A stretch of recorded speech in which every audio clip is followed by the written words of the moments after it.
We're actually going to start with that dangerous winter storm that's moving east across the country. It's set to slam more than half the map. People from Texas all the way to southern New England are bracing for hazardous ice, heavy snow, brutally cold temperatures. 172 million people are now under some form of winter weather warning through Sunday. More than 1,700 flights, they have already been canceled for tomorrow, this according to Flight Aware.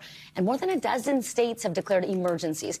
Anyone in the storm's path is urged to stay indoors. NBC News meteorologist Bill Cairns joins us now. Man of the hour, Bill, this storm is moving east. Tell us more about the regions that are going to take a direct hit and the timeline you're tracking.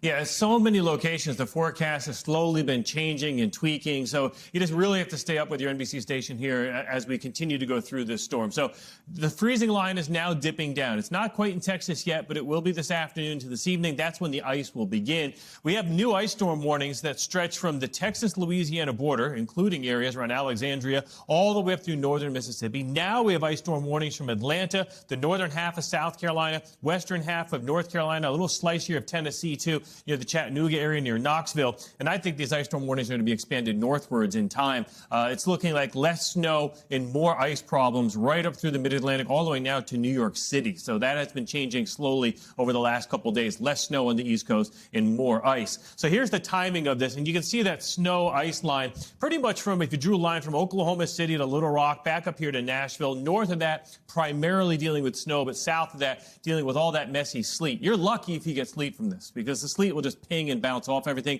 You can shovel it and move it. It's the freezing rain that we're very concerned with. So Dallas, you're going today rain to freezing rain, eventually over to sleet, maybe a tad bit of snow on the backside. Nashville, you're going to be looking at just a brief period of snow and then likely sleet and then into freezing rain. Washington, D.C., kind of a similar story there too, guys. You know, Bill, some people may think, okay, we're just getting a little ice in my area, but talk about just how serious ice can actually be. Yeah, the weight of the ice is the problem when it gets on the trees and the power lines. So just from experience in dealing with many ice storms over the years, once you get over a quarter inch, that's when you can start getting some branches breaking. When you get up to a half an inch of ice, that's when you can get limbs of trees falling down. And when you get up to 3/4 to an inch, that's when you're just talking about whole trees coming down and also power lines. And then when we look at our color table here, anywhere in blue is over half an inch. So that's why we're telling anyone on this map, if you're in the blue, prepare for prolonged power outages. That's Shreveport, northern half of Louisiana, northern half of Mississippi, now extending into areas of Tennessee, almost to Nashville. And this area is growing too, from Atlanta into western North Carolina.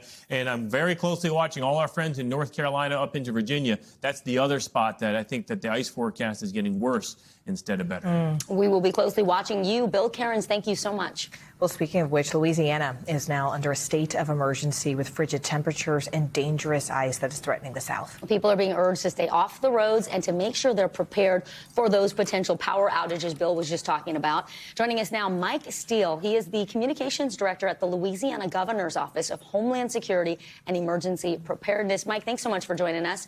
So the South, is not like the East. You guys aren't used to these big winter storms.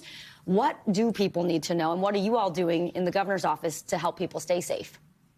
Yeah, we have a number of challenges when you're talking about a system like this. Like you said, we don't see them quite as frequently as some of the other states do. We have a lot of elevated roadway, interstate systems and different things in Louisiana that are always a challenge. And when you're talking about ice, it seems to be much more difficult than just a snow event.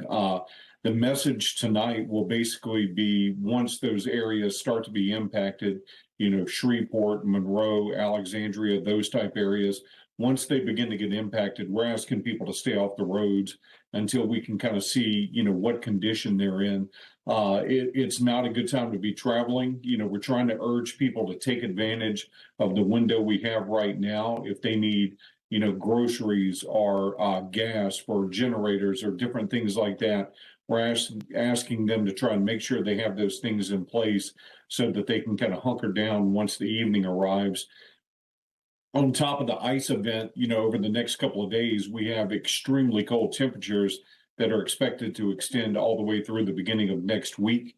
And so that could kind of prolong this event in some of the heaviest impacted areas. And so, people really need to be prepared for this and take advantage of the window we have now. Can you talk a little bit about that, Mr. Steele, in terms of like that preparation, what people need to be ready for, what resources they should be ready to receive? I know the governor says that salt trucks are already heading to different staging areas. Utility crews are on, round the clock notice. So what else is your team doing that people should be on the lookout for to know where they can go to receive this type of help? Well, and that's one of the things we try to make the public understand. Like, we can do as many things as we can at the state level. I know our local partners are doing the same thing at the local level. That doesn't mean there's not going to be impacts. Like you guys were just discussing a few minutes ago, when you have this much ice coming down in certain areas, there's going to be power outages, there's going to be other factors to deal with. The more you can do to kind of prepare for those things now, maybe you have loved ones that rely on medical equipment that needs, some type of power.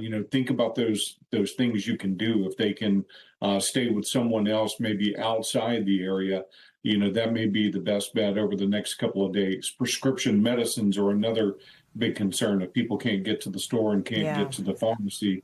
So, it's something we want the public to be safe, but we understand that there's going to be a lot of work over the next several days trying to get through this one. Well, we are hoping that you're all safe down there in Louisiana. Mike Steele, thank you so much. We thank you for watching. And remember, stay updated on breaking news and top stories on the NBC News app or watch live on our YouTube channel.